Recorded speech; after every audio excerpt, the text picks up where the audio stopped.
Happy Tuesday and greetings from the Tampa International Airport. It's day 54 of Walk with Winston, and I am on another road adventure for the next couple days. Today I'm heading out to Chicago, going to kiss it briefly, and then be in DC later tonight for dinner as we get together for our monthly executive meeting for my company.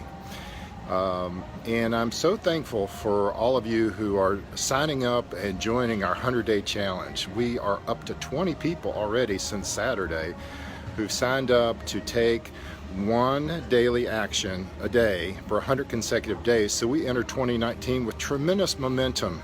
And one of my friends described it as kind of a reverse New Year's resolution. So that we're going to have that momentum way before everyone else starts setting their New Year's resolutions, and we'll have something to show for it already.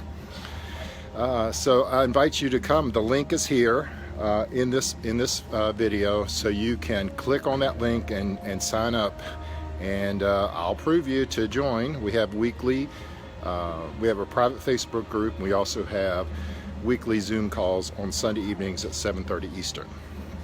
So today's topic is building off of yesterday, where I talked about fear and how framing our language can really help us with our transformational journey. How powerful are words in our life? If you go to the Bible, God, very beginning, early state, the first few pages of the Bible, God speaks and worlds are created. And so as we think about our language and the transformational language we use and the thoughts that we have, they are just as powerful in creating the life of our dreams.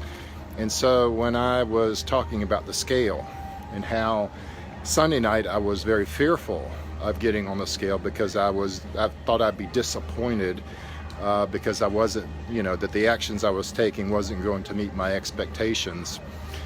Did you notice in the video yesterday that by the end of the video I had reframed that to think of it as more as an objective feedback device, not to be feared but to be embraced in terms of a tool that can help me with my transformational journey.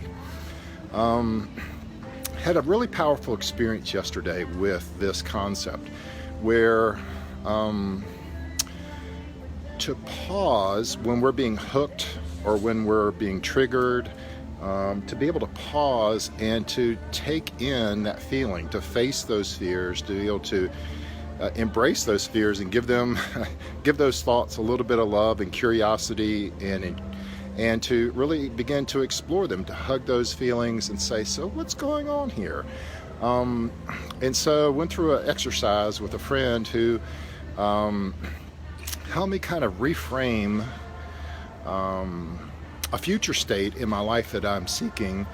But by the time we went through the process, I went from a defeated, struggling mindset to one where it was like I could actually picture and feel how I was going to be surrounded with a group of people who would help equip me to the work that I was seeking. And this was more on a personal transformation. It was not so much a business goal, but it was more of a personal transformation goal. And the feeling was so different, having taken that fear, sat with that fear for a few minutes, and to embrace it.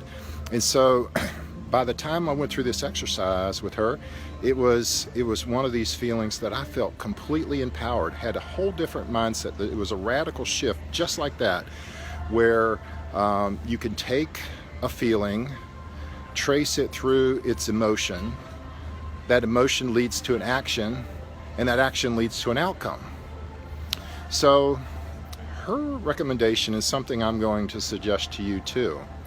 As you feel discontent, as you feel Tampa International Airport is let's listen to the Tampa offer free wireless internet access. Use your Wi-Fi enabled device to browse the web or check your email. Well, thank you, Tampa, for free Wi-Fi during the middle of my video. So, as we think about, I'm a guy, my habitual response to these things is to push feelings away.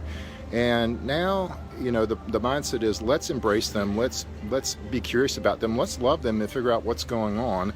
And in doing that, be curious about what's behind those feelings, what's behind those thoughts. So my encouragement to you today is be specific about the language we're using. Think about what we are embracing, what thoughts are racing through our heads, and just don't push them away. But let's embrace them and see what they have to tell us.